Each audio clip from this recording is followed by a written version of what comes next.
എല്ലാവർക്കും അന്നപൂർണേശ്വരി ചാനലിലേക്ക് സ്വാഗതം. ഇന്നത്തെ വീഡിയോ ഗുരുവായൂരമ്പല സ്പെഷ്യൽ വീഡിയോ പാർട്ട് 9 ആണ്. മുൻ വീഡിയോകൾ ഗുരുവായൂരമ്പലത്തെക്കുറിച്ചിട്ട് മുൻ വീഡിയോകൾ ഇത് കാണാത്തവർ കാണണമെന്ന് അഭ്യർത്ഥിക്കുന്നു. വീഡിയോയിലേക്ക് പോവാം. ഇന്ത്യയിലെ പ്രശസ്തമായ 5 കൃഷ്ണ വിഷ്ണു ക്ഷേത്രങ്ങളിൽ ഒന്നാണ് കേരളത്തിലെ ഗുരുവായൂർ ശ്രീകൃഷ്ണ ക്ഷേത്രം.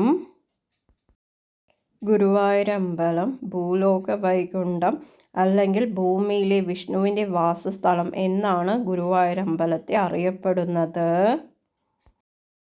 ഗുരുവായൂരമ്പലത്തിലെ ദർശന സമയം എന്ന് പറയുന്നത് പുലർച്ചെ 3 മണി മുതൽ ഉച്ചയ്ക്ക് 1 മണി വരെയും വൈകുന്നേരം 3:30 തൊട്ട് രാത്രി 9:15 വരെയുമാണ്. വിശേഷ ദിവസങ്ങളിൽ ഇതിലെ സമയങ്ങൾ മാറ്റം സംഭവിക്കാം. കൃഷ്ണ ഗുരുവായൂരപ്പ രക്ഷിക്കണേ.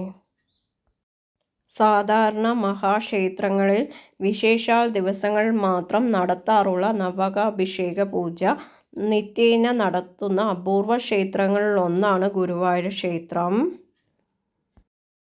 ഗുരുവായൂരമ്പലത്തിലെ ഗുരുവായൂരപ്പൻ്റെ നിർമ്മല ദർശനത്തിൻ്റെ ഫലം എന്ന് പറയുന്നത് സർവാഭിഷ്ടപ്രദായകമാണ്. ഓം നമോ നാരായണ. ഗുരുവായൂരമ്പലത്തിലെ ഗുരുവായൂരപ്പൻ്റെ പാലഭിഷേകം ദർശിച്ചാലുള്ള ഫലം ശത്രുക്കളിൽ നിന്ന് സംരക്ഷണം ലഭിക്കുമെന്നാണ് വിശ്വാസം. അതേപോലെ ഗുരുവായൂരമ്പലത്തിലെ ഗുരുവായൂരപ്പൻ്റെ ശംഖാഭിഷേകം ദർശിച്ചാലുള്ള ഫലം എന്ന് പറയുന്നത് ധന അഭിവൃദ്ധിയാണെന്നാണ് വിശ്വാസം. ഗുരുവായൂരമ്പലത്തിലെ കയർ കൊണ്ട് തുലാഭാരം നടത്തിയാലുള്ള ഫലം എന്ന് പറയുന്നത് ശ്വാസം മുട്ടൽ മാറിക്കിട്ടുമെന്നാണ് വിശ്വാസം. കൃഷ്ണ ഗുരുവായൂരപ്പ രക്ഷിക്കണേ. ഗുരുവായൂരമ്പലത്തിൽ ചേന കൊണ്ട് തുലാഭാരം നടത്തിയാലുള്ള ഫലം എന്ന് പറയുന്നത് ത്വക്ക് രോഗം മാറിക്കിട്ടുമെന്നാണ് വിശ്വാസം.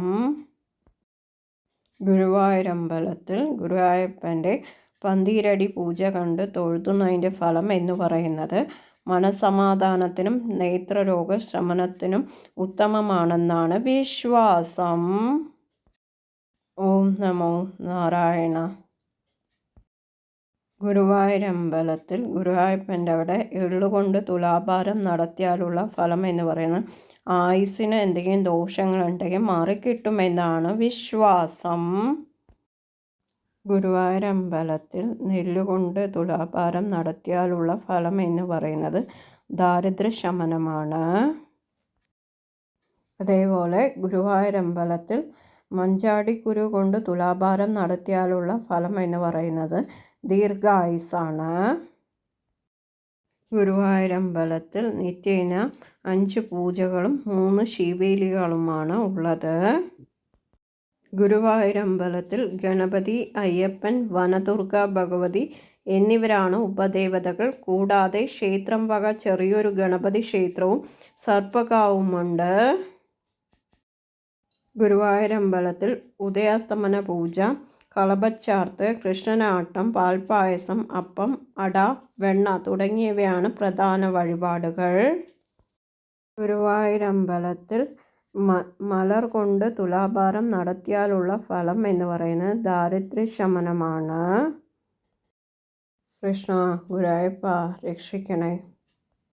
ഗുരുവായൂരമ്പലത്തിൽ താമരപ്പൂ കൊണ്ട് തുലാഭാരം നടത്തിയാലുള്ള ഫലം ദീർഘായുസ്സാണ്. ഗുരുവായൂരമ്പലത്തിൽ ശീവേലി സമയത്ത് ഭഗവാനെ ദർശിച്ചാൽ ഉള്ള ഫലം എന്ന് പറയുന്നത് കേസ്, വഴക്കുകൾ എന്നിവയിൽ നിന്നും വിജയിക്കുമെന്നാണ് വിശ്വാസം. അതേപോലെ ഗുരുവായൂരമ്പലത്തിൽ ഗുരുവായൂരപ്പൻ്റെ ശ്രീ ഭൂതബലി ദർശിച്ചാലുള്ള ഫലം എന്ന് പറയുന്നത് സന്താനലബ്ധിയും ധനസമൃദ്ധിയുമാണ്. ഗുരുവായൂരമ്പലത്തിൽ ഗുരുവായൂരപ്പനെ ദീപാരാധന സമയത്ത് ദർശിച്ചാലുള്ള ഫലം എന്ന് പറയുന്നത് ദാമ്പത്യ വിജയത്തിനും പ്രണയ സാഫല്യത്തിനും ഉത്തമമാണെന്നാണ് വിശ്വാസം. ഗുരുവായൂരമ്പലത്തിൽ ഗുരുവായൂരപ്പനെ അത്താഴ പൂജ സമയത്ത് ദർശിച്ചാലുള്ള ഫലം എന്ന് പറയുന്നത് ദാരിദ്ര്യശമനം, രോഗശമനം, കീർത്തി എന്നിവ ലഭിക്കുമെന്നാണ് വിശ്വാസം. ബാക്കി നമുക്ക് അടുത്ത വീഡിയോയിൽ കാണാം. ഈ വീഡിയോ ഇഷ്ടപ്പെട്ടവർ ലൈക്ക് ചെയ്യുക, ഷെയർ ചെയ്യുക, കമൻറ്റ് ചെയ്യുക. സബ്സ്ക്രൈബ് ചെയ്യാത്തവർ സബ്സ്ക്രൈബ് ചെയ്യാൻ തൊട്ട് അടുത്തുള്ള ബെൽ ബട്ടൺ ഓൾ എന്നുള്ള അമർത്തുക. അപ്പോൾ ഞാനിടുന്ന പുതിയ പുതിയ വീഡിയോസ് നിങ്ങൾക്ക് നോട്ടിഫിക്കേഷനായിട്ട് വരും. എല്ലാവർക്കും ഗുഡ് ബൈ. ഹരേ കൃഷ്ണ.